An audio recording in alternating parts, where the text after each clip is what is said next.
നെടുമ്പാശ്ശേരി വിമാനത്താവളത്തിൽ വൻ ലഹരിവേട്ട 6 കോടി രൂപയുടെ ഹൈബ്രിഡ് കഞ്ചാവ് പിടികൂടി. കൊടുങ്ങല്ലൂർ സ്വദേശി അബ്ദുൾ ജലീൽ ജസ്മാൻ പിടിയിൽ. ബാങ്കോക്കിൽ നിന്ന് സിംഗപ്പൂർ വഴിയാണ് ഹൈബ്രിഡ് കഞ്ചാവ് കടത്തിയത്. ജിജീഷ് കരുണാകരൻ ചേരുന്നു. ജിജീഷ്, എങ്ങനെയാണ് ഇയാൾ പിടിയിലാകുന്നത്?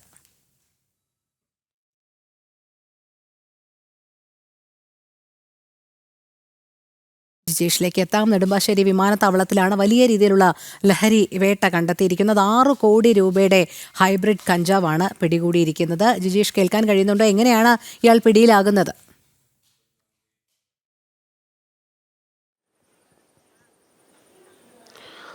രോഹിണി, വലിയ ഒരു ഹൈബ്രിഡ് കഞ്ചാവ് വേട്ട തന്നെയാണ് നടന്നിരിക്കുന്നത്. നേരത്തെയും സമാനമായ ലഹരി വേട്ടകൾ കൊച്ചി നെടുമ്പാശ്ശേരി വിമാനത്താവളം കേന്ദ്രീകരിച്ച് നടന്നിരുന്നു. ബാങ്കോക്കിൽ നിന്നെത്തിയ കൊടുങ്ങല്ലൂർ സ്വദേശിയായ അബ്ദുൾ ജലീൽ ജസ്മാനാണ് പിടിയിലായിട്ടുള്ളത്. ഇയാൾ കൊടുങ്ങല്ലൂർ സ്വദേശിയാണ്.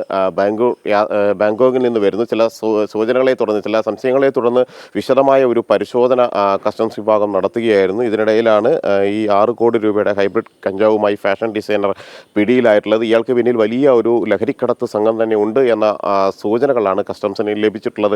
കാരണം നേരത്തെയും ഹൈബ്രിഡ് കഞ്ചാവ് വിവിധ വിമാനത്താവളങ്ങൾ വഴി, കേരളത്തിലെ വിവിധ വിമാനത്താവളങ്ങൾ വഴി കടത്തുന്നു എന്ന വിവരത്തിൻ്റെ അടിസ്ഥാനത്തിൽ വ്യാപകമായ പരിശോധനകൾ നടത്തിയിരുന്നു. അങ്ങനെ നിരവധി ഘട്ടങ്ങളിലായി ഹൈബ്രിഡ് കഞ്ചാവുമായി വിദേശികളടക്കം പിടിയിലായ സംഭവങ്ങൾ ഉണ്ടായിട്ടുണ്ട്. അതിനുശേഷം വിമാനത്താവളങ്ങളിൽ വലിയ സൂക്ഷ്മമായ നിരീക്ഷണവും ജാഗ്രതയും പുലർത്തി വരികയായിരുന്നു. 6 കിലോ കഞ്ചാവാണ് പിടികൂടിയിട്ടുള്ളത്. ബാങ്കോക്കിൽ നിന്ന് കഞ്ചാവ് സിംഗപ്പൂരിൽ എത്തിച്ച ശേഷം കേരളത്തിലേക്ക് കടത്തുന്ന ഒരു രീതിയാണ് അവലംബിച്ചിരുന്നത്. ഇയാൾക്കൊപ്പം തന്നെ മറ്റ് നിരവധി ആളുകളും ഈ ലഹരിക്കടത്തിൻ്റെ ഭാഗമായി എന്ന് തന്നെയാണ് മനസ്സിലാക്കുന്നത്.